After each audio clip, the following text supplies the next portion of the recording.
What's up guys, Ben here for Player.net. Today we're taking a look at the ASRock Fatal1ty 990FX killer motherboard. This is an AM3 Plus socket, which of course supports the AMD FX processors, the pile driver 8350, 9370, and even 9590. Some of you may be wondering why ASRock have decided now to build a new AM3 Plus motherboard, and hopefully after this video it'll become apparent. There are some new technology out that ASRock thought, hey, people that like AMD should be able to enjoy this stuff as well. So let's have a closer look. As you can see, the box itself goes along with all the Fatal1ty boxes. It's got the nice reddish background to it with a nice logo on it. Up at the top right, we can of course notice a little bit of information on the killer E2200 LAN, as well as it lets us know that it includes the free XSplit Gamecaster certificate. I think it's for 3 months or so. Down at the bottom, we can see a few things that this motherboard supports. Of course, it has the AMD 9 series chipset. Supports AMD FX Unlocked, Crossfire, SLI, Windows 8.1, Killer E2200, and the DTS Connect. Moving on to the back of the box, we of course have a bit more detailed information on everything. It goes into more detail about the Killer E2200, the M2 socket, which I believe is one of the main reasons why ASRock wanted to build a new AM3 Plus board, was so that some of us could take advantage of the M2 socket, and I plan on doing so in my personal build as soon as I get an M2 SSD, of course. They also go ahead to let us know about the Purity sound, the gaming armor. It goes into a little bit more detailed about the XSplit broadcaster, letting us know that we can use it for Twitch and whatnot. Of course, we have our premium gold caps here, our DigiPower design, as well as our 8+2 phase design. And as you can also notice here, we have a picture of the motherboard itself with a bit of the specifications right below it. Alrighty, so let's have a quick look at what's inside the box. We of course have an array of stuff here, a number of items. We have our driver installation disc. We have our software setup guide. Our quick installation guidebook, which is quite thick, should cover everything we need.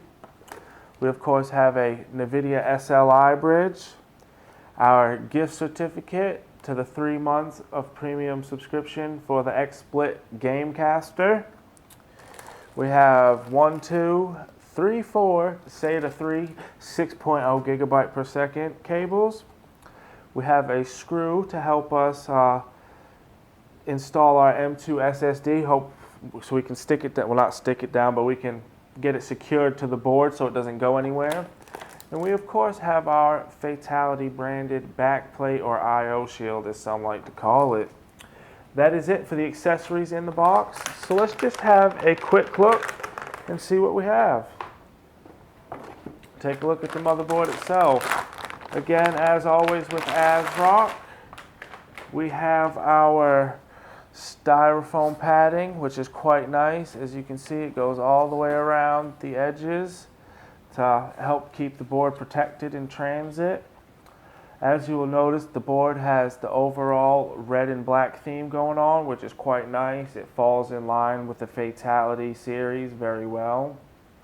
We of course have our 3 PCI Express X16 slots for our graphics cards and whatnot, and then we also have the 2 X1 slots for things like sound cards, RAID cards, and all that type of fun stuff. Our RAM slots are nicely matched up in red or black to let us know which ones to use to run our RAM in dual channel if we're only using 2 sticks.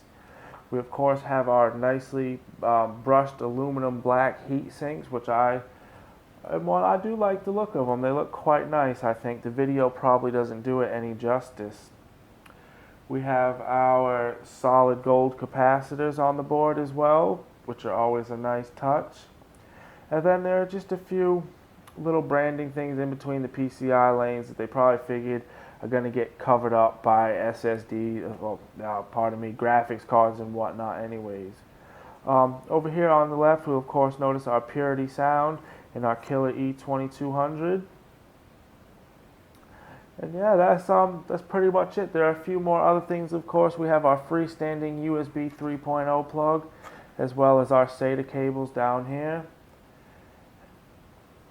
There are, of course, a number of fan connectors all over the board, which for me is quite nice. I still do not have a fan controller myself. No real reason, just haven't picked one up, so I don't know. I should probably get one and make my life a bit easier. I just haven't yet. I've already gone ahead and done a review on this and posted it to the player.net website. I'll make sure to include a link to that down in the description so you can check that out if you'd like. Get a bit more detailed information on this board and see what I think of it. For an AM3 Plus offering, I think it's absolutely amazing. It offers quite a few unique features that I have not seen in other AM3 Plus boards, so it's definitely worth a look, especially when you consider in the price of it. Thank you guys for watching. Please check back for more videos in the future.